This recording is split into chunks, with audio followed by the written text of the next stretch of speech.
Hello everyone, welcome to From London with Love with me, Selin Calik on ALB UK TV. Today we are going to talk more about the environment and I'm joined in the studio with Dr. Elif. Hello doctor.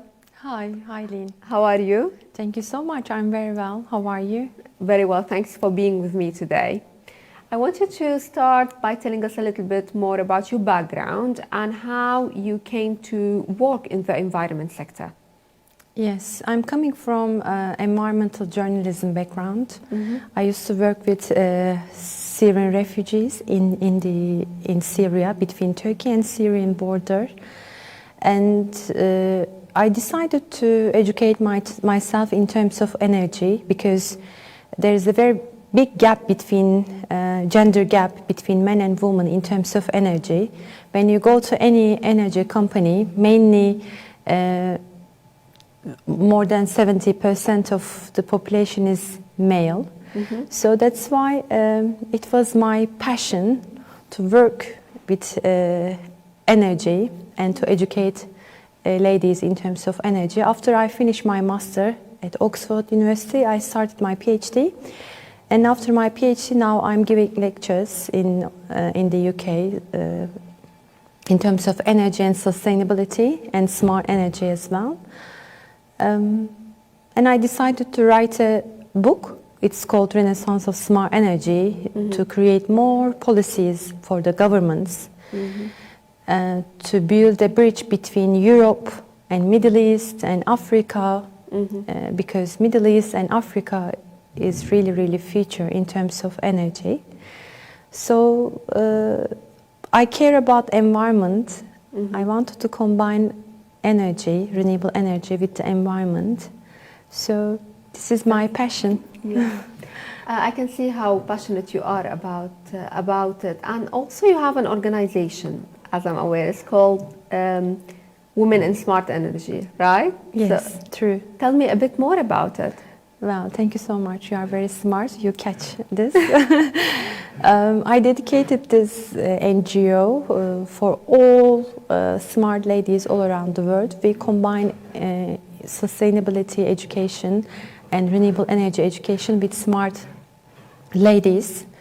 Actually, it is rooted from the name of my book, Renaissance of Smart Energy. So that's why I would love to combine this name with Women in Smart Energy as well as an NGO. It is based in UK, but we are not in the UK. Not only limited to the UK. We don't stop. We are running from Syria to Ukraine, all around the world. Next month I'm going to go to Sudan to open a small school for Sudanese ladies in terms of their sustainable future. So we are cooperating with universities, NGOs, governments. I think it is amazing, and we have also volunteering opportunities.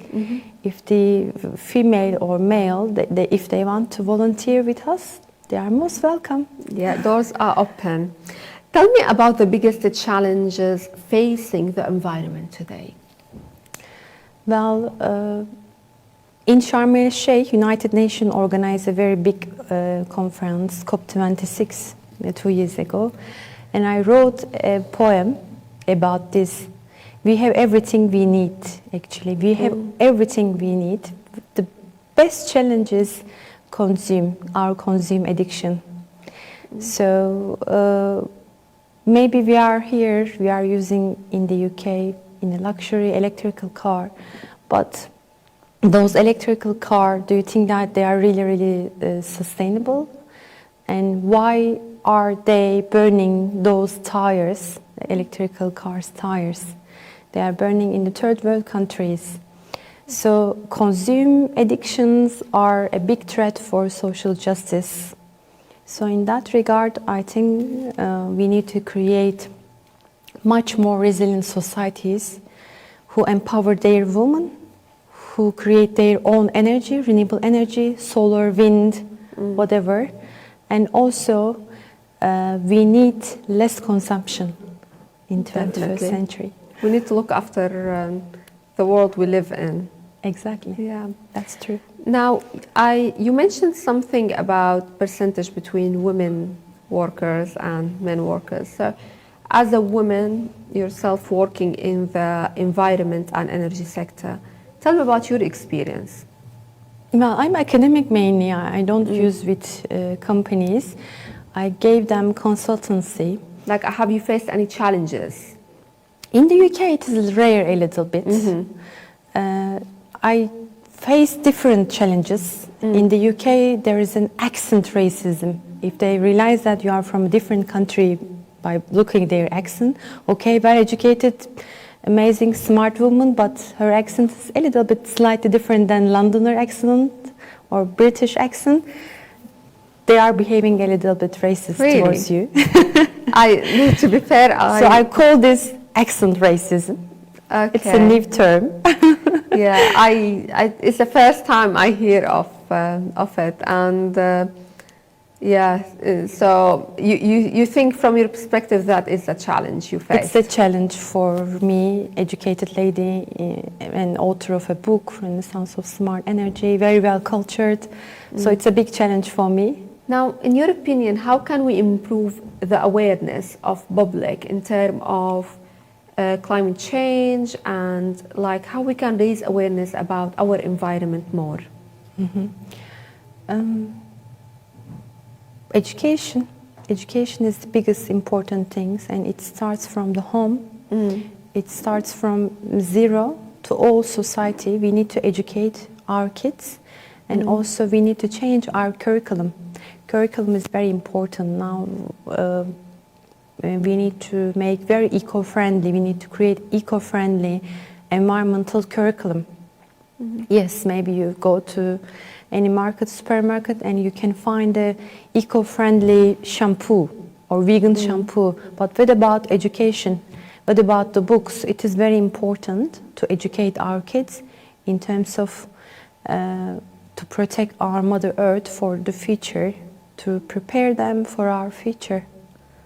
So women as leaders, I read some of the things you said before, and you really support women, you're all about women empowerment. Now, in terms of women in leadership, what do you think are the challenges?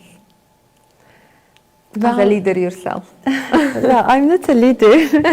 I'm just learning in the universe. Yeah, the universe is like you run your own organization, you are doing quite a bit. Yes, you are right. Virginia Woolf says, amazing British author, English author, she says, Virginia Woolf, the world is your oyster. I think women should be empowered by other women, because women should be understood by other women. If they can be understood by other ladies, they can be much more powerful and stronger. We are created in a different mentality and different hormones, different cycle, mood cycle. So women can understand only women in terms of mood cycle, psychology, because we are giving a birth, we are mothers. So only women can understand women. The biggest challenge is if you are a little bit higher in terms of quality or qualification or education, the other woman can get a little bit, suspicious about you, cannot support from you, cannot get any support from you, or cannot feel this support in the controversy as well. So there can be a little bit, how can I say, Amazon rules, between Lion King and other Lion King, or Lion Queen and other Lion Queen. Every woman, they want to be queen. But why we want to be queen? Let's create this world as a palace, and let's make every woman queen in terms of their own identity, their own background, because your background and my background is not same, or there's no difference between Syrian refugees and me, or Ukrainian ladies and me. There's no difference. So I think the biggest important thing we need to highlight that love. We should love each other as a woman. Love and support. Women support women, definitely.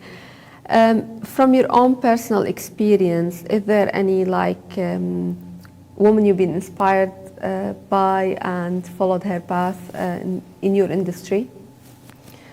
Yes, there are a couple of leaders actually I have been inspired. One leader, as a Muslim person, I'm a very spiritual person, of course. Hatija is a very important person, leader. And secondly, I like Obama, Michelle Obama. She's really modern, amazing, modern key person, key figures for the ladies. I really like her. And third, of course, first actually, my mother. She's amazing supporter for me. Dr. Elif, we always talk and ask our guests about how they look after their mental health and if there are any challenges in their industry. So I would like you to tell us more about how you look after your mental health and how mental health look like in your sector. Yes, that's a very important question. Mental health is very important because if I can get any energy, I can share the energy with other ladies as a leader of a woman NGO. So I do yoga to sustain my mental health, and I invite my friends, my family friends, my neighbors to green areas to organize yoga sessions. And that's very beautiful. It has really soothing energy. It's very therapeutic yoga. I can say that I'm very happy to start yoga.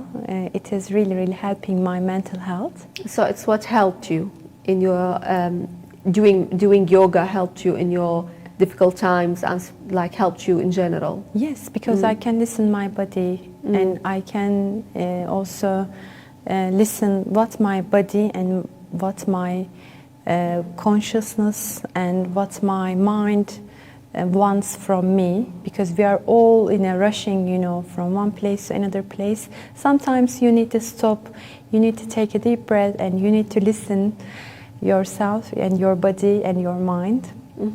So yoga is amazing, therapeutic, and it is very helpful for mental health.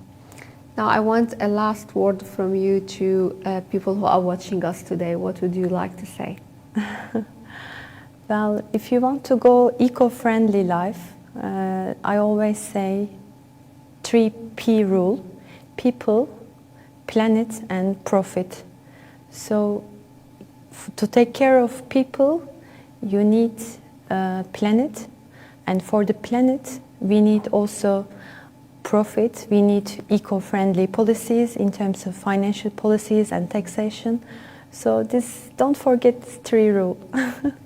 Thank you so much, Dr. Elif. Thanks for being with me today. Thank you.